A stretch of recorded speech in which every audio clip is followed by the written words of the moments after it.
Hello, I'm Dennis Green, founder of Stewardship System and president of Church Development. For the past 20 years, we've specialized in tailored, actively managed church capital campaigns. We've helped hundreds of churches in their stewardship efforts and their capital campaigns using our unique approach to capital campaigns. We've become the thought platform leaders in stewardship-based capital campaigns. Stewardship is our passion, and church capital campaigns are our ministry. Today, we'll be providing you with insight about how to run effective capital campaigns. Let's begin at looking at the 6 steps a church needs to go through to lay the proper groundwork for a capital campaign. Campaigns are a great thing to do, and they can generate a number of positive outcomes in your church, from increased generosity to a renewed spirit of unity to revitalized ministries. However, it is really important to do the right thing at the right time in terms of a campaign, or they can be equally detrimental to a church. The first step for your planning team to consider comes from Proverbs 29:18, where there is no vision, the people perish. You must first facilitate the visioning process so that everyone has a sense of ownership in the future plans for your church. Once you've got that vision outlined, then you can move to step 2, completing a financial forecast. A Commerce Bank study found that a typical church building project is 4 times annual giving, or said another way, 400% of annual giving. You can do the math right now based on your church's annual giving to determine what the maximum cost your project should be. A typical capital campaign yields about 1.5 times annual giving, and the typical debt taken on by a church is about 2.5 times annual giving. If you stray too far from these parameters in planning your financial forecast, you'll probably run into trouble. Bankers will phrase these parameters in different ways, but 4 times annual giving is a comfortable level for your project. At Church Development, our track record has been to raise more in the range of 250% of annual giving using our prayer-based stewardship capital campaigns. So if you're in need of a capital campaign, please let us know how we can help. I think you'll be able to raise much more than 140% of annual giving, and it'll alleviate your debt load and make your project more manageable. So after we've completed long-range planning and a financial forecast, our next step is to engage a facility planning process. This is a perfect opportunity to implement one of the principles from the stewardship system, engaging our members in shared decision making. Plan on asking everybody in the church to get involved in the facility planning process. Let's engage them. Retain an architect who's a good facilitator, and begin drawing out input and ideas from your people about what they envision in the new facility. We can get lots of input from lots of people. A small committee can refine it along with the architect. Then we can come back to the people with updated plans and let them know, hey, the people have spoken, we've interpreted it, and here's how we have designed the facility based on your input. Virtually everyone will have a sense of ownership in the facility at that point, which will lead to a greater participation in the capital campaign. Your next step as you approach the fundraising component of a capital campaign is to conduct a feasibility study, which assesses the probability of fundraising success. This is the step that many churches leave out to their detriment.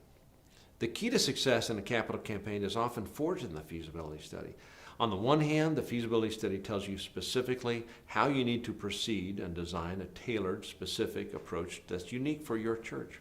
On the other hand, the study will give you specific gauges for how much you can raise and how much support you have for the project.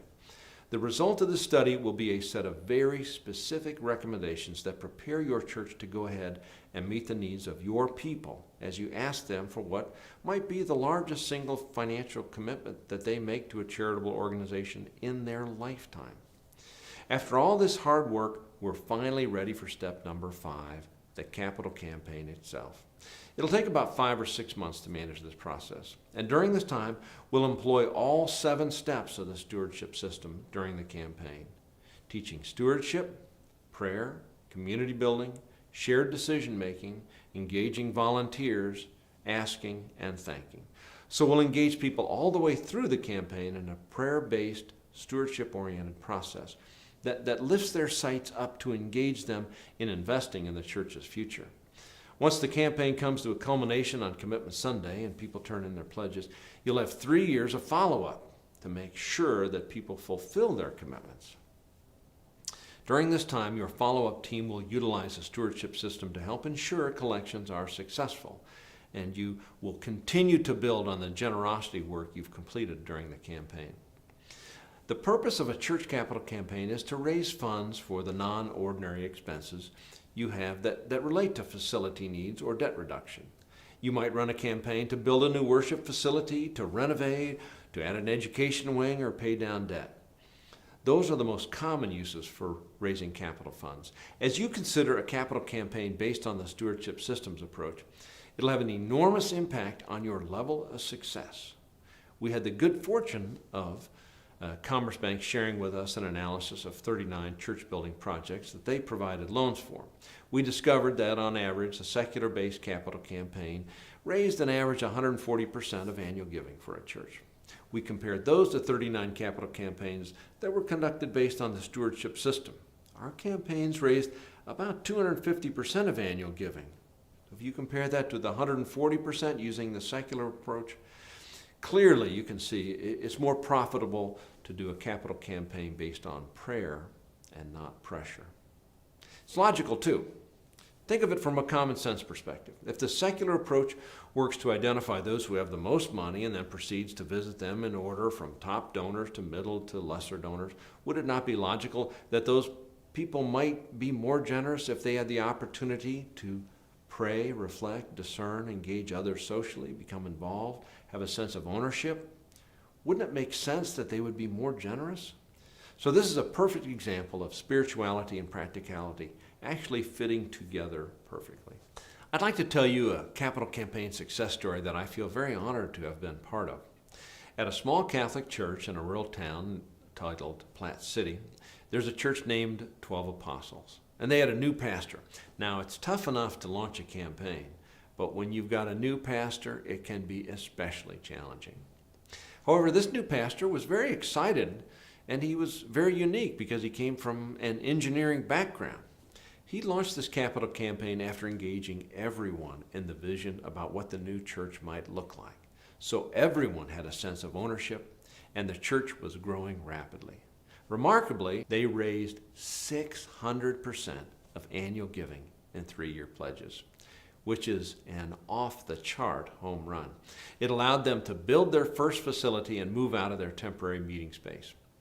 Now imagine if he had not had the wisdom to conduct this capital campaign based on prayer, but instead pursued the secular approach, which might have raised only 140% of annual giving. Nothing would have happened. They might have had to continue to rent ad infinitum. So let's wrap up by discussing some action steps to help you get ready for a capital campaign. Church Development can provide a more extensive workshop for your building team about how to run a stewardship-based capital campaign. We go more into depth about your campaign calendar and the steps to take to develop a successful campaign calendar. We could present this workshop for your presbytery, diocese, or your conference if you have numerous churches interested in the same subject. We offer many levels of services to help you with a campaign, so you could retain us and we could provide a one-day seminar on how to run a campaign. If you have a campaign manager and staff prepared to execute the campaign, they could do all the work. We also could provide consultant-only services, or we could be your on-site manager to oversee the myriad details through the campaign process. Call me at the number on your screen or send me an email or visit our website. That's listed there as well. We want to help your next capital campaign to be a success so you can successfully implement the ministry vision that God has placed before you. Go forth, good luck, and God bless.